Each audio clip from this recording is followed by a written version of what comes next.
कि गटर छाप, अनैतिक, अश्लील बिहेवियर की आजादी वहाँ खत्म हो जाती है जहाँ मेरे नाक और कान शुरू होते हैं। क्योंकि देश की लड़कियों को क्या बकवास कर रही है चुड़ैल। एक्सक्यूज मी, एक कान के नीचे थप्पड़ तो खाई थी ना एयरपोर्ट पे। एक्सक्यूज मी, कमेंट्स के लिए और कुछ लाइक्स के लिए ये मीडिया वाले इतने ज्यादा बिक चुके हैं। अभिनेत्री आणि भाजपच्या खासदार कंगना रणौत नेहमीच वादग्रस्त वक्तव्यानं चर्चेत असतात.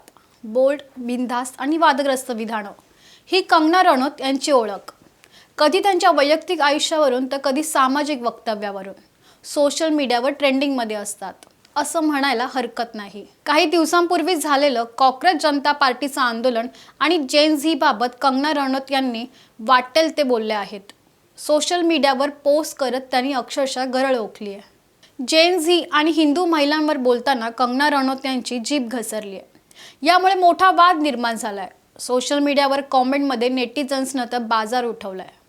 कंगना रणौत यांनी नेमकी काय पोस्ट केली आहे, त्या काय म्हणाल्यात पाहूया सविस्तर. नमस्कार, मी प्रज्ञा वाळुंज आणि तुम्ही पाहत आहात महाराष्ट्र टाइम्स ऑनलाईन. तब्बल 35 दिवस आंदोलन केलं. नीट पेपर फुटीचा मुद्दा उचलत थेट केंद्रीय शिक्षण मंत्री धर्मेंद्र प्रधान यांच्या राजीनाम्याची मागणी केली. 20 जुलैला कॉक्रोच जनता पक्षानं चलो संसद मोर्चा पुकारला. यावेळी पोलिसांनी विद्यार्थ्यांवर लाठीचार्ज केला. याचे व्हिडिओ, फोटो मोठ्या प्रमाणात व्हायरल झाले. विरोधकांनी आंदोलनाला समर्थन देत ठिकठिकाणी आंदोलनं केली. विद्यार्थ्यांनी मागे न हटता मागणी लावून धरली आणि आंदोलनाला यश आलं. अखेर केंद्रीय शिक्षण मंत्री धर्मेंद्र प्रधान यांनी राजीनामा दिला. यानंतर अभिनेत्री आणि भाजप खासदार कंगना रणौत यांनी इंस्टाग्रामवर पोस्ट केले. जेन झी आणि हिंदू महिलांबाबत वादग्रस्त वक्तव्य केलंय. पोस्टमध्ये कंगना रणौत काय म्हणाल्यात पाहूया. माझ्या आयुष्यात इतका घाणेरडा प्रकार मी कधीच पाहिला नाही. मला जेन झीची आंदोलनं, रील्स, व्हिडिओ बघून मळमळल्यासारखं होतंय. त्यांची बोलणारी भाषा, पद्धत, व्हिडिओमधील दृश्य असभ्य आणि धक्कादायक वाटतात. तरुण हिंदू स्त्रियांसाठी सर्वात लज्जास्पद बाब म्हणजे स्वतंत्र करिअर असलेल्या स्त्रियांचं अनुकरण करणं. स्वतंत्र स्त्रिया स्वतःचा मार्ग स्वतःच तयार करतात, इतरांपेक्षा वेगळ्या वाटा निवडतात आणि स्वतःच्या जबाबदाऱ्या स्वतः निभावतात. त्या हे सर्व आपल्या पालकांच्या किंवा कुटुंबियांच्या बळावर साध्य करत नाहीत. उलट त्यांना हे सर्व पूर्णपणे स्वतःच्या कर्तृत्वावरच करावं लागतं. पुढे कंगनानं अशा प्रकारच्या स्त्रियांना जनरेशन गटर म्हटलंय. मी त्यांना गटर पिढी म्हणते, जी तथाकथित वेस्टर्न कल्चर स्वीकारलेल्या भारतीय स्त्रियांची नवी पिढी आहे. यांचा ना अभ्यास चांगला असतो, ना त्या सुंदर दिसतात, ना त्यांची मानसिकता चांगली असते. या इतका भ्रष्ट मानसिकतेच्या असतात की त्यात चांगल्या गृहिणी देखील होऊ शकत नाही. या स्त्रियांकडे समाजाला देण्यासारखं काहीही नसतं. ड्रग्स घेणं, दारू पिणं आणि अनेक लोकांशी शारीरिक संबंध ठेवण्याचा आपल्या स्वातंत्र्याचं प्रदर्शन त्या गर्वाने करत असतात. कंगना रणौत इतक्यावरच थांबल्या नाहीयेत. त्यांनी पुढे स्त्रियांवर टीकेची झोड उठवली आहे. या स्वतंत्र न होताही सतत स्वतंत्र जीवनासाठी संघर्ष करत राहतात आणि आपल्या लोकांच्या कमाईवर जगत राहतात. स्वतंत्र आयुष्य कमवावं लागतं. तुम्ही बिघडलेल्या विचारांच्या गटरछाप व्यक्ती आहात. जर तुम्ही जबाबदाऱ्या न घेता स्वतंत्र आयुष्य जगण्याचा प्रयत्न करत असाल तर. या पोस्टनंतर जेन झी गप्प कसे राहतील? त्यांनी तर पोस्टची हवाच काढून घेतली. टीकेची झोड उठवली. अनेक कॉमेंट आपल्याला पाहायला मिळत आहेत. सोशल मीडियावर ट्रोलिंग नंतर कंगना रणौत यांनी सोशल मीडियावर एक व्हिडिओ पोस्ट केलाय. मीडिया आणि अँकर्सवर गंभीर आरोप केलेत. सोशल मीडियावर केलेल्या पोस्टचं त्यांनी सुरुवातीला समर्थन केलंय. मीडियानं माझ्या विरोधात मोहीम राबवल्याचा कंगना रणौत यांनी आरोप केलाय. एक्सक्यूज मी, तुमचं स्वतंत्र जिथे संपतं तिथे माझं कान आणि नाक सुरू होतं असं म्हणत कंगना रणौत यांनी गुरुपौर्णिमेच्या शुभेच्छा दिल्यात. पाहूया.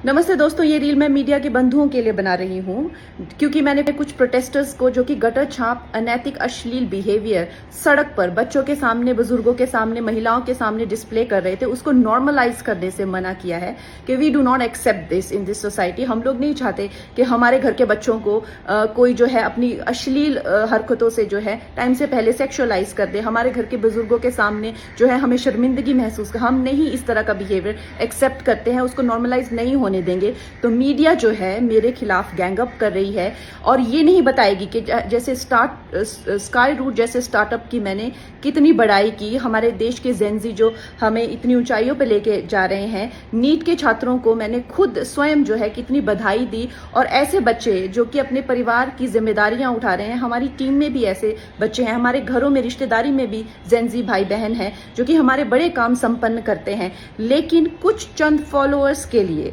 और चंद कमेंट्स के लिए और कुछ लाइक्स के लिए ये मीडिया वाले इतने ज्यादा बिक चुके हैं। और मैं देख रही हूँ कि कुछ फेमिनिस्ट जो हैं वो एंकर्स कह लीजिए या पूरे एक बुलेटिन कर रहे हैं और मुझे सिखा रहे हैं कि Kangana, why should these women have the burden of dignity और डिसिप्लिन। हम लोग मिलेनियल वुमेन पे इतना प्रेशर था to be dignified and to be disciplined, why do we have to give that burden to this generation. Excuse me, क्या आप अपनी बेटी को ऐसा सिखाएंगे?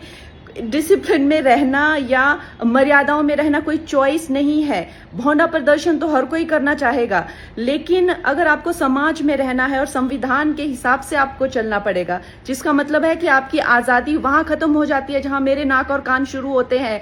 तो आप भौंडे बनकर सिर्फ अपने कमरे में रह सकते हैं। बाहर आकर आप मेरे आराध्य, चाहे आपको मेरे माता पिता के लिए कोई सेंटिमेंट ना हो, मेरे घर के बच्चों के लिए कोई आपको भावना ना हो, उसका मतलब ये नहीं है कि आप उनको सड़क पर सेक्सुअल गालियां देंगे, उनके मान को हानि करेंगे। मेरे आराध्य, मेरे भगवान हो, चाहे मेरे नेता हो, प्रधानमंत्री जी से जो है लोग उनको एग्जाम बडी कहते हैं बच्चे, उनके साथ में कितने लोगों की भावनाएं, कोई उनको लीडर मानता है, कोई उनको दोस्त मानता है, कोई उनको परिवारजन मानता है, कोई उनको भगवान मानता है। उसी तरह से आप किसी की फीलिंग्स हर्ट नहीं कर सकते हैं। ये कोई कूल बनना नहीं है, ये एक बेसिक सिविक सेंस है और अगर आपको ये नहीं आती है तो आपको सीखना पड़ेगा। आप ये फेमिनाजी से प्रभावित मत होइए, अपनी जिंदगी बर्बाद मत करिए। इस भौंडेपन को सिर्फ और सिर्फ आप अपने कमरे में डिस्प्ले कर सकते हैं। बाहर जाके आपको मर्यादा में रहना पड़ेगा ना, या आप वर्क प्लेस से निकाल दिए जाओगे। आप कभी भी कोई संबंध, परिवार वाले भी आपको भौंडापन नहीं झेलेंगे, तो आपके सामने एक डेड एंड के सिवाय अंधकार वाली जिंदगी हो जाएगी। वैसे अगर देखा जाए तो साइंस भी कहती है कि ह्यूमन लाइफ का जो पर्पस है वो एवोल्यूशन है, और शास्त्र भी कहते हैं कि आप पुरुषोत्तम जो सर्वश्रेष्ठ है पुरुषों में, उस एवोल्यूशन की तरफ जाइए। लेकिन ये फेमिनाजी आपको सिखा रही है कि आप एनिमलिस्टिक जाइए और आप अपने गले में ऐसा, मतलब आपके गले में पट्टा डाल रहे हैं कि आप एनिमल बनिए, आप एनिमल टेंडेंसीज जो है वो डिस्प्ले कीजिए और बिल्कुल आउट ऑफ कंट्रोल हो जाए, भौंडे हो जाए, ताकि आप जेल में पहुंचे। आपको डिसाइड करना है कि आपको कौन अच्छे से गाइड कर रहा है और कौन आपको सही दिशा बता रहा है। मैं यही कहूंगी जो मैंने अपने बड़ों से सीखा है और जिन्होंने मुझे गुरुओं ने जो मुझे ज्ञान दिया है वो यही है कि ये हमें जो जीवन मिला है वो इवॉल्व होने के लिए मिला है, रिग्रेस होने के लिए नहीं मिला है एनिमलिस्टिक टेंडेंसीज में। सो आप प्लीज इवॉल्व होइए और सबको गुरु पूर्णिमा की बहुत शुभकामनाएं। जेन झी नंतर अभिनेत्री राखी सावंतनेही कंगना रनौत यांना प्रत्युत्तर देत व्हिडिओ पोस्ट केलाय। तू खासदार झालीस कशी? देशांच्या महिलांबाबत वक्तव्य करताना तुला लाज कशी वाटली नाही, असं राखी सावंत म्हणाल्यात। खासदार कंगना रनौत विरुद्ध जेन झी आणि राखी सावंत यांच्यात शाब्दिक चकमक रंगली आहे। कंगना रनौत आपल्या भूमिकेवर ठाम आहेत, तर दुसरीकडे जेन झी आणि राखी सावंत यांच्याकडून जोरदार प्रत्युत्तर देण्यात येत आहे। आता या वादावर कंगना रनौत काय भूमिका घेणार हे पाहणं महत्त्वाचं असेल। पण तुम्हाला कंगना रनौत यांची भूमिका पटते का? तुमचं मत काय आम्हाला कमेंट बॉक्समधून नक्की कळवा। जाता जाता एक आठवण, तुम्ही आमच्या महाराष्ट्र टाइम्सच्या यूट्यूब चॅनलला सबस्क्राईब केलं नसेल तर जरूर करा आणि फेसबुक पेजलाही फॉलो करायला विसरू नका।